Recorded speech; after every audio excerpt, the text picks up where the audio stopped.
Hello everyone, welcome to GATE academy. तो अभी मैं फाइनली अनाउंसमेंट करने आ गया हूं क्योंकि इतने सारे लोग के मैसेज आ रहे थे कि 10th को प्रॉब्लम है करके, इसरो का एग्जाम है, बार्क का एग्जाम है, टाटा स्टील का एग्जाम है।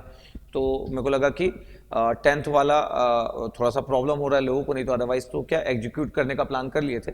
बिकॉज डेट जो था वो 15 मार्च लास्ट डेट था जो डिस्काउंट चल रहा है, इसलिए हम लोग 10th को प्लान किए थे। तो 10th को प्रॉब्लम जो है वो जेन्युइन प्रॉब्लम है, मैं देखा जब सब लोग के कमेंट्स और मेल में भी देख रहा हूँ। अब क्या क्या मैं चेंज कर देता हूँ वो बता देता हूँ, और जो आपके क्वेश्चन थे उसका भी आंसर दे देता हूँ क्योंकि आपके कुछ क्वेश्चन भी थे, मैं देखा कमेंट सेक्शन में, और जो आप मेल किए उससे रिलेटेड मेरे पास पूरा डिटेल आ गया था, वो भी बता देता हूँ।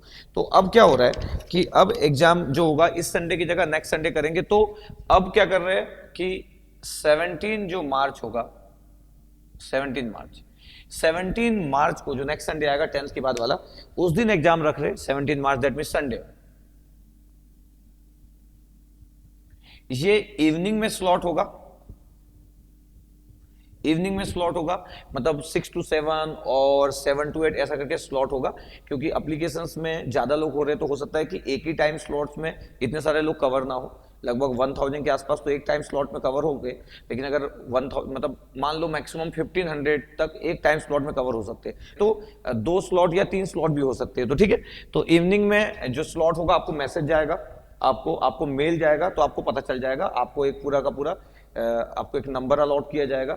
इसका मतलब ये हुआ कि कोई भी जो भी नंबर आपको अलॉट किया जाएगा उसी में आपको टेस्ट देना होगा। आप दूसरे टाइम में टेस्ट नहीं दे सकते, और एक पर्सन एक स्टूडेंट मल्टीपल टेस्ट नहीं दे सकता। अगर अगर सपोज करो 6 to 7 हुआ, 7 to 8 हुआ, 8 to 9 हुआ, तो ऐसा पॉसिबल नहीं है कि आप 6 to 7 वाला अगर आपको जो अलॉट हो रहा है तो आप 7 to 8 दे दोगे हो या 8 to 9 दे दोगे, ऐसा नहीं होगा। या आप एक ये दे दिए और आपका पेपर अच्छा नहीं गया तो आपको लग रहा है कि 7 to 8 दे देंगे तो पॉसिबल है, 8 to 9 दे देंगे तो पॉसिबल है, ऐसा वाला नहीं है करके। ठीक है, तो अलग अलग टाइम स्लॉट में आपके पास होगा। ठीक, अब टाइम स्लॉट्स के अकॉर्डिंग जो पेपर होगा आपके पास, उसको भी अगर एक टाइम स्लॉट्स में होगा, वैसे तो एक में नहीं हो पाएगा, मैं कंफर्म हो गया, अगर एक टाइम स्लॉट में होगा तो फिर एक ही पेपर होगा। अगर 3 टाइम स्लॉट्स में होंगे तो तीनों जो पेपर होंगे वो अलग अलग होंगे, पेपर भी सेम नहीं होंगे। ठीक है, पेपर भी सेम नहीं होंगे। ठीक है, पहला चीज ये हो गया। अब जो है 17 मार्च को अगर ये रख रहे हैं हम लोग, तो अब ना 21 मार्च तक जो डिस्काउंट चल रहा है उसको एक्सटेंड करना पड़ेगा। और इवन 15 मार्च के बाद जिन लोगों का रिजल्ट आ रहा है वो लोग भी वेट कर रहे होंगे कि रिजल्ट के बाद डिसाइड करेंगे। तो 21 मार्च तक ये लास्ट रहेगा आपके पास। और ये जो डिस्काउंट है ये क्लोज हो जाएगा 21 मार्च को, इसका डिस्काउंट क्लोज हो जाएगा। और उसके बाद 21 मार्च के बाद नेक्स्ट कब ओपन होगा, अप्रैल में कब ओपन होगा वो देखना होगा, क्योंकि जो इनकम टैक्स के पॉइंट ऑफ व्यू से जो रहता है, जो हम लोगों का जो ईयर वाला रहता है वो 30 मार्च लास्ट डेट रहता है, तो तब तक क्लोज करना रहता है। इसलिए हम 21 मार्च रखे कि उसके बीच में जो भी वर्कआउट होगा, उसके बीच में जो भी वर्कआउट हमको करना रहेगा उसके लिए हमारे पास प्रॉपर टाइम रहेगा। तो 21 मार्च के बाद डिस्काउंट वाला पार्ट खत्म हो जाएगा, फिर नॉर्मल रहेगा। नॉर्मल भी कब ओपन होगा, वो लगभग अप्रैल में ओपन होगा, लेकिन उसको बता दिया जाएगा आपको। तो अभी से मैं डेट अनाउंस नहीं कर रहा हूं कि अगला जब वो ओपन होगा विदाउट डिस्काउंट या जो भी रहेगा तो वो कब होगा वो अभी नहीं बताया जा रहा, लेकिन 21 मार्च को क्लोज हो जाएगा जो भी डिस्काउंट चल रहा है। अब किसी का क्वेश्चन हो सकता है कि सर ये जो हम लोग, मतलब जैसे मैं देख रहा था बहुत सारे लोगों के क्वेश्चन है, तो जिन लोगों को डिस्काउंट लेना है वो अपना प्री बुकिंग करवा ले। स्कॉलरशिप टेस्ट अगर उसको मिलता है, स्कॉलरशिप टेस्ट में अगर उसका नाम आता है तो वो उसको डिडक्ट हो जाएगा, उसके लिए वरी ना करें, उसके लिए कूपन कोड जनरेट किया जाएगा। ठीक है, तो वो आपका पार्ट है, वो आपको देखना रहेगा। सेकंड चीज है, कई लोगों को आ रहा था कि सर ये जो टेस्ट पेपर होगा ये किसी सिटी में होगा। अरे ये तो ऑनलाइन ना, जैसे आप गेट का पेपर देते हो, जैसे आप टेस्ट सीरीज देते हो, सेम वैसे आपको एक टाइम स्लॉट दिया जाएगा, विंडो ओपन होगा, उस टाइम स्लॉट्स में अगर आपका मिस हो गया तो हो गया मिस। तो जैसे गेट का या आप टेस्ट सीरीज का पेपर देते हो, जो टाइम स्लॉट्स में आपके पास जब आप ओपन करते हो तो बस एक बार वो ओपन हुआ तो बस ओपन हुआ, लाइक गेट का पेपर जैसे देते हो वैसे ही उसी स्टाइल में रहेगा। सेकंड चीज है कि लोगों को सिलेबस का था कि सिलेबस कैसा रहेगा, तो मैं बोला था कि सिलेबस तो बता चुका था। तो नेटवर्क थ्योरी के क्वेश्चंस होंगे, लगभग 10 क्वेश्चंस होंगे नेटवर्क थ्योरी के। उस 10 क्वेश्चंस में से जो 5 होंगे वो ऑब्जेक्टिव होंगे और 5 जो होंगे वो न्यूमेरिकल आंसर टाइप होंगे। इसमें माइनस मार्किंग नहीं होगी, क्योंकि न्यूमेरिकल आंसर टाइप में माइनस मार्किंग नहीं होती, और इसमें माइनस मार्किंग होगी जैसे एग्जैक्टली पेपर होता है गेट का। बस ये है कि नंबर ऑफ क्वेश्चन सिर्फ 20 रखेगा, जैसे एग्जैक्टली पेपर होता है उसी स्टाइल में रहेगा, उसी फॉर्मेट में रहेगा, गुड फॉर्म रहेगा। और नेटवर्क थ्योरी सेम आपके पास ऐसे मैथ्स का क्वेश्चन भी होगा, मैथ्स के भी 10 क्वेश्चंस होंगे, उसमें भी 5 ऑब्जेक्टिव और 5 न्यूमेरिकल आंसर टाइप में डिवाइडेड होंगे, 5 ऑब्जेक्टिव और 5 न्यूमेरिकल आंसर टाइप में डिवाइड होंगे मैथ्स के क्वेश्चंस भी, ऐसे करके पूरा का पूरा रहेगा। और ऑब्जेक्टिव क्वेश्चन में माइनस मार्किंग रहेगा, न्यूमेरिकल आंसर टाइप में माइनस मार्किंग नहीं रहेगा। एक और इसमें क्वेश्चन था कि आप डॉक्यूमेंट को लेकर इतना परेशान ना हो, जो बेसिक डॉक्यूमेंट है वो सबमिट कर दे।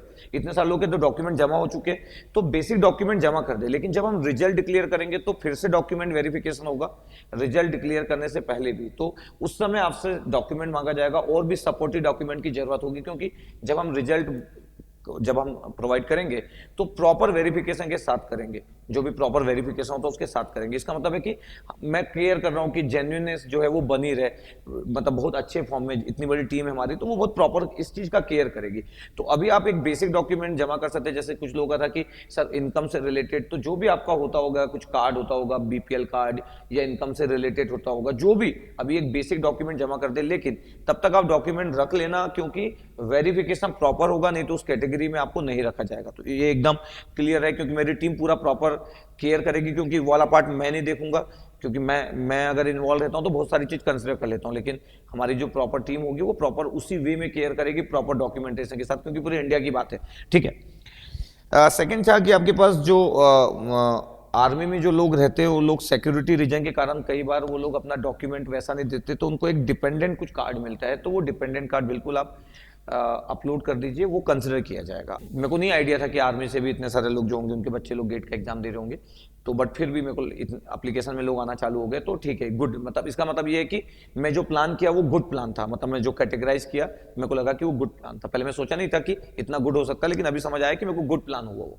ठीक है, तो आप अच्छे से पढ़ के देना, जिनको प्रॉब्लम है वो और केयर करके देना। इसलिए मैं सब्जेक्ट बता चुका हूँ, नेटवर्क थ्योरी और इंजीनियरिंग मैथमेटिक्स जो होगा, जो गेट का जो सिलेबस होता है वही सिलेबस रहेगा अपना मैथ्स और नेटवर्क थ्योरी में। गुड क्वेश्चन रहेंगे, ठीक है, क्योंकि पूरे इंडिया से बहुत सारे लोग एग्जाम देने वाले, इतना मेरे को समझ आ गया। ठीक है, बहुत सारे अच्छे पढ़ने वाले भी एग्जाम देने वाले होंगे, तो ठीक है, इसलिए मैं सब्जेक्ट वो रखा कि एक 4th सेमेस्टर का बच्चा कंपीट कर पाए। अगर मैं पूरा गेट का सिलेबस रख देता तो 4th सेमेस्टर का बच्चा कंपीट ही नहीं कर पाता। जो लोग बहुत अच्छा पढ़ते हैं, जो लोग गेट का एग्जाम दे चुके हैं इस बार, जिन लोगों का स्कोर हो सकता है अच्छा नहीं आ रहा होगा, वो लोग तो बहुत अच्छे से एग्जाम देकर रिजल्ट भी ला लेते हैं इसमें। तो मैं इसलिए ऐसे सब्जेक्ट रखा जिसमें कि सब लोग कॉम्पिटिशन कर सके। नेटवर्क सब लोग पढ़ते हैं, ECEE और IN, और ये मैथ्स है। सेकंड चीज है कि कई लोग क्वेश्चन कर रहे हैं सर ये सिविल का होगा कि मैकेनिकल का होगा। मैं पहले बता चुका हूँ, पूरा वीडियो आप जैसे अगर आप देखोगे तो मैं पूरा बता चुका हूँ। ये ECEE और IN का, ये ECEE और IN के लिए, और वो भी फुल कोर्स में, सब्जेक्ट वाइज में नहीं है। नहीं तो अगर मैं सब्जेक्ट वाइज में करूंगा तो ये बहुत टफ हो जाएगा, मतलब ये इतना आसान नहीं होगा, ये बहुत कॉम्प्लिकेटेड हो जाएगा, क्योंकि ऑलरेडी आप वेबसाइट में जब जाओगे तो 120 से 130 प्रोडक्ट डली हुई है। तो हम कोई अमेजन तो है नहीं जो इतने अच्छे से हर चीज हैंडल कर ले, तो बहुत कॉम्प्लिकेटेड नहीं कर सकते। हाँ, एक समय के बाद 1 साल 2 साल 3 साल बाद जब होगा तो हो सकता है बहुत अच्छे से और हैंडल करे, तो अभी हम इतना ही हैंडल कर पाएंगे। तो अभी फुल कोर्स में ऐसा रखा गया, तो ECEE और IN वाला पार्ट है। सेकेंड चीज है कि कई कुछ लोगों का था कि सर जो इकोनॉमिकल जो बैकवर्ड वाले जो कैटेगरी हम रखे हैं उसमें, जैसे मैं बोला कि लगभग 200 के एप्लीकेशन आ चुके, उसमें से टॉप 10 लोगों को ही सिलेक्ट किया जाएगा। इसका मतलब ये है कि वो कैटेगरी अलग है, तो उस कैटेगरी को शिफ्ट नहीं किया जाएगा। जैसे किसी का हो गया कि सर जो ऊपर वाला जो था आपके पास, जो हम लोग रखे थे, जो एग्जाम देके जो 30 हम लोग जो स्कॉलरशिप दे रहे, उस कैटेगरी में शिफ्ट नहीं किया जाएगा। तो सबका अपना अपना कैटेगरी है, उस कैटेगरी वाइज से सब लोग एग्जाम देंगे। और याद रखेंगे कि प्रॉपर डॉक्यूमेंट होना चाहिए। अगर आप किसी एक कैटेगरी में हो और डॉक्यूमेंटेशन का जो सपोर्ट है, डॉक्यूमेंटेशन जो आप डालने वाले हो, अगर वो प्रॉपर नहीं है तो फिर वो कंसिडर नहीं होगा। तो मतलब थोड़ा सा आप केयर करें, प्रॉपर एप्लीकेशन जो आप फॉर्म भर रहे होंगे उसको बहुत अच्छे से भरे। मतलब इसलिए क्योंकि हमको प्रॉब्लम है और मैं चाहता हूं कि हम एक अच्छे से एग्जाम दे, और हम लोगों को किसी का एहसान थोड़ी चाहिए। तो मैं चाहता हूं कि हम प्रॉपर एक फीलिंग बहुत इंपॉर्टेंट है, तो प्रॉपर हम एक एग्जाम दे रहे हैं, एग्जाम दे के हमको स्कॉलरशिप मिल रहा है, उससे गुड फीलिंग आता है, उससे किसी के एहसान वाली फीलिंग नहीं आती है। गुड फीलिंग इसलिए आता है क्योंकि हम एक एग्जाम कंडक्ट हुआ, उस एग्जाम में हम अपना स्कोर लाए और स्कोर ला के हमको स्कॉलरशिप मिला, तो फिर वो गुड फीलिंग का पार्ट बनता है। ठीक है, इसलिए ये सब प्लान किया गया। ठीक है, अदरवाइज मैं ऐसा कर सकता था कि जिन लोगों को भी प्रॉब्लम थी, एप्लीकेशन सबसे पूरे इंडिया से जमा करवाता और उनको डिस्काउंट दे देता, तो मेरे को उसमें लग रहा था कि वो गुड फीलिंग का पार्ट नहीं है। तो लोग एग्जाम दे और अपना स्कॉलरशिप खुद विन करें, तो वो गुड फीलिंग वाला पार्ट होगा। ठीक है, और नेगेटिव मार्किंग बता चुका हूं कि न्यूमेरिकल आंसर टाइप में नहीं होगा और ऑब्जेक्टिव में रहेगा। अब आपका जो 17 मार्च को जो पेपर होगा उसका जो रिजल्ट आपके पास जो होगा, वो रिजल्ट जो डिक्लेयर होगा वो 18 मार्च इवनिंग तक रिजल्ट डिक्लेयर कर देंगे। तो 18 मार्च इवनिंग या नाइट हो जाएगा, तो 18 मार्च तक आप वेट करेंगे। 18 मार्च नाइट तक, मेरे को लगता है 18 मार्च के नाइट तक रिजल्ट को डिक्लेयर करेंगे, क्योंकि वेरिफिकेशन होगा और उसके बाद रिजल्ट को डिक्लेयर कर दिया जाएगा। तो 18 मार्च को रिजल्ट आपका आ जाएगा, ठीक है। बाकी मैं बोल चुका हूँ 21 मार्च को लास्ट डेट है आपके पास, जो भी डिस्काउंट चल रहा है उसकी। सेकंड चीज है कि जो रजिस्ट्रेशन अभी आप करवा रहे हो, रजिस्ट्रेशन जो क्लोज होगा वो 13 मार्च को, 13 मार्च को रजिस्ट्रेशन क्लोज हो जाएगा। 13 मार्च को रजिस्ट्रेशन क्लोज हो जाएगा और एग्जाम जो आपका होगा वो मैं बोल रहा हूँ आपके पास कि 13 मार्च की जगह अगर आपके पास आज है 8 तारीख, 9, 10, 11, 12, 13, तो 13 मार्च को रजिस्ट्रेशन क्लोज होगा। 17 मार्च को आपका एग्जाम होगा। तो इतने ही समय तक आप रजिस्ट्रेशन का टाइमिंग जो रखा गया वो 9 PM रखा गया, तो आप इसको मिस मत करना। इसके बाद वो लोग नहीं ले पाएंगे, इसलिए नहीं पाएंगे क्योंकि 13 मार्च से 17 मार्च के बीच में डॉक्यूमेंट जो है वेरिफिकेशन करना रहेगा। कोई फॉर्म प्रॉपर नहीं फिलअप किया है तो यहाँ से मेल जाएगा, यहाँ से मैसेज जाएगा, जिससे कि पूरा प्रॉपर आपको गाइड किया जाएगा। अगर कुछ प्रॉब्लम है फॉर्म फिल करने में या आपको पे करने में कुछ प्रॉब्लम हो रही तो प्रॉपर केयर किया जाएगा। तो उसके लिए हम लोग लगभग 3 to 4 डेज रखे अपने। तो 13 मार्च से 17 मार्च तक हम पूरा वेरिफिकेशन कर लेंगे। प्रॉपर गाइडलाइंस अगर रहेगी, कोई डॉक्यूमेंटेशन अगर प्रॉपर नहीं है तो उसके बारे में बात कर लेंगे। स्पेशली आपके पास जो आर्मी से रिलेटेड वाला पार्ट है वो वाला, आर्मी में किसी भी केस में सब कंसिडर किया जाएगा, बस आपका डॉक्यूमेंटेशन थोड़ा प्रॉपर होना चाहिए। और जो इकोनॉमिकल जो बैकवर्ड वाला जो पार्ट है उसमें बहुत सारे लोग अप्लाई कर चुके हैं, तो वो भी बहुत केयर किया जाएगा कि कहाँ पे डॉक्यूमेंटेशन प्रॉपर है या नहीं, क्योंकि मैं नहीं चाहता हूँ कि ऐसा हो कि मतलब कोई इस चीज का गलत एडवांटेज ले। मैं चाहता हूँ बहुत प्रॉपर है, जेन्युइननेस बनी रहे। नेक्स्ट चीज है, कुछ लोगों का था कि सर वो चीटिंग कर लेंगे, तो अरे चीटिंग कैसे कर लेंगे? कोई 1 आवर्स का अगर पेपर है तो 1 आवर्स के पेपर में 1 आवर्स का ही पेपर है और वो विंडो क्लोज हो जाएगा। और पेपर में चीटिंग आप इसलिए नहीं कर पाओगे कि आप कॉपी भी ओपन करके रखे रहोगे, तो जो क्वेश्चन रहेंगे वो नए रहेंगे, क्वेश्चन रिपीटेड नहीं रहेंगे, किसी भी एग्जाम के ऐसे क्वेश्चन नहीं रहेंगे नॉर्मली, तो वो नए क्वेश्चन रहेंगे। तो अगर आप अपनी कॉपी नोट्स कितना भी आप कुछ रखे होंगे, अगर आप उनको देख के करोगे तो आपका स्कोर वैसे भी नहीं आएगा। इसलिए नहीं आ पाएगा क्योंकि फिर आपका 1 आवर्स तो निकल जाएगा ना। 20 क्वेश्चन है, 20 गुड क्वेश्चन रहेंगे, तो आप वो चीटिंग नहीं कर पाओगे। हाँ, कुछ लोग ऐसा लग रहा होगा कि कुछ लोग की हेल्प लेंगे, कुछ लोगों को लग रहा होगा कि हम पेपर देंगे उसके बाद जो हमको मिलेगा स्कॉलरशिप हम दूसरे को ट्रांसफर कर देंगे। ऐसा हो सकता है कुछ लोगों का कुछ माइंड सेटअप चल रहा हो, तो वो उतना मेरा इशू नहीं है। मैं अपने माइंड में ये सब चीज नहीं रख रहा हूँ। मेरा पार्ट ये है कि जेन्युइननेस बनी रहे और लोगों को एडवांटेज मिल सके और लोगों को लगे कि हम स्कॉलरशिप विन की है, ठीक है। इसलिए मैं जो इकोनॉमिकल वाला पार्ट है उसमें 100% इसलिए मैं रखा और लगभग इसमें 5+ रखा। तो इसमें कुछ अगर मॉडिफिकेशन करना होगा तो मैं इस नंबर को इंक्रीज ही कर सकता हूं, लेकिन जो मैं बोल चुका हूं उससे कम नहीं होगा। जो मैं बोल चुका हूं उससे कम नहीं होगा, उस नंबर को मैं इंक्रीज कर सकता हूं। वो भी सिर्फ लास्ट के 2 कैटेगरी, आर्मी वाला पार्ट है और एक इकोनॉमिकल वाला पार्ट है, क्योंकि मेरे को पता है कि मतलब आर्मी के लिए तो रिस्पेक्ट वाला पार्ट है, उसमें तो कोई बात ही नहीं है। और इकोनॉमिकल वाला जो पार्ट है उसमें अगर लोगों को प्रॉब्लम्स है और हमको लगेगा कि कुछ नंबर्स 1-2 बढ़ाने हैं, कम नहीं होंगे लेकिन मैं बढ़ा सकता हूँ। प्रॉमिस नहीं कर रहा हूँ, लेकिन अगर ऐसा लगेगा तो 1-2 नंबर बढ़ाए भी जा सकते, ठीक है। लेकिन आप मैं जो भी चीज़ बोलता हूँ उसका बहुत केयर करें। ऐसा ना हो कि आप उस चीज़ को बोले कि सर आप बोले थे कि बढ़ाएंगे सर, आप सर बढ़ा नहीं थे। मतलब मैं बोला हूँ कि ट्राई करेंगे और भी 10 को मैं बोला हूँ तो 10 को तो देंगे ही, ठीक है। और मेरे को नहीं लगता है कि किसी क्वेश्चंस का इन्फॉर्मेशन बचा है। डिपेंडेंट कार्ड की बात कर दिया, ये पॉसिबल नहीं। रजिस्ट्रेशन क्लोज हो जाएगा 13 मार्च को 9 PM रजिस्ट्रेशन क्लोज हो जाएगा, ठीक है। संडे को पेपर रहेगा और मेरे पूरे पॉइंट्स में कवर कर डाला हूँ, ठीक है। एक आधी पॉइंट्स आपके बचे होंगे तो कमेंट्स में आप जब करोगे तो आपको उस भाई पे रिप्लाई कर दिया जाएगा। तो ये पूरा का पूरा जो स्कीम है, पूरा का पूरा जो प्लानिंग है, सब आपके लिए गुड फॉर्म में किया जा रहा है। बस आप फेथ करते हो, उस फेथ का केयर किया जाएगा, ठीक है। मैं हमेशा बात करता हूं कि इन सब चीज में बिजनेस सर्च नहीं करता हूं मैं, ठीक है। आसान नहीं है, कुछ लोग ऐसा सोचते होंगे, बट मेरे लिए इंपॉर्टेंट ये है कि इन सब चीज़ों को बहुत अच्छे से जिन लोग की, क्योंकि मेरे को नहीं पता था कि मैं किस लेवल पे कभी हेल्प कर पाऊंगा। जैसे भी आर्मी वाला जब हुआ, पुलवामा में जो अटैक हुआ, तो मैं सब लोगों से अपील भी किया कि लोग हेल्प करें। 10 रुपीज़ 20 रुपीज़, मतलब वो बहुत रिस्पेक्ट वाला पार्ट है, बहुत बिग रिस्पेक्ट वाला पार्ट है। मैं तो अच्छा खासा दिया भी, मतलब अपने साइड से मैं दिया, जितना मैं हेल्प कर सकता था अपने साइड से दिया। लोगों को बोला भी कि आप भी करो, अब कोई करा कोई नहीं करा वो अपना चॉइस है, बट मैं अपने साइड से किया। तो मेरे को लगता है कि मतलब इस टाइप की चीज़ें करने के बाद एक गुड फीलिंग आती है जब आप कुछ अच्छा करते हो। और उसको ऐसा बताना नहीं होता है। तो ऐसा नहीं है कि मैं फेसबुक में बता दिया कि मैं कितना अमाउंट दिया, वो गुड नहीं था, अदरवाइज मैं बता सकता था क्योंकि अमाउंट गुड था तो बता भी सकता था, बट मेरे को लगा कि ठीक है, इट्स ओके, इतना काफ़ी है कि मैं किया और लोगों को अपील किया कि आप भी कीजिए। मतलब हमारे आर्मी के लिए बहुत सपोर्ट होना चाहिए गुड फॉर्म में, और मैं तो चाहता हूं कि आर्मी के लिए तो सब कुछ फ्री हो जाना चाहिए, उनके बच्चों के लिए एजुकेशन, हेल्थ, मेडिकल से लेके सब कुछ फ्री हो जाना चाहिए, उनके लिए एक अलग से रिजर्वेशन रहना चाहिए। जैसे मैं कैटेगरी क्रिएट किया, ये कैटेगरी होना चाहिए, तो मेरे को लगता है कि रिजर्वेशन का कैटेगरी भी यही होना चाहिए, कास्ट पे बेस नहीं होना चाहिए। ठीक है, ये थोड़ा सेंसिटिव इशू है, बट फिर भी मैं एकदम क्लियर हूं कि कास्ट पे बेस नहीं होना चाहिए, ये हमेशा इकोनॉमिकल पे बेस होना चाहिए, और आर्मी के लिए स्पेशल कैटेगरी होना चाहिए उनके बच्चों के लिए, क्योंकि कोई कंपेरिजन ही नहीं है उस चीज का। ठीक है, ऐसा मैं सोचता हूं।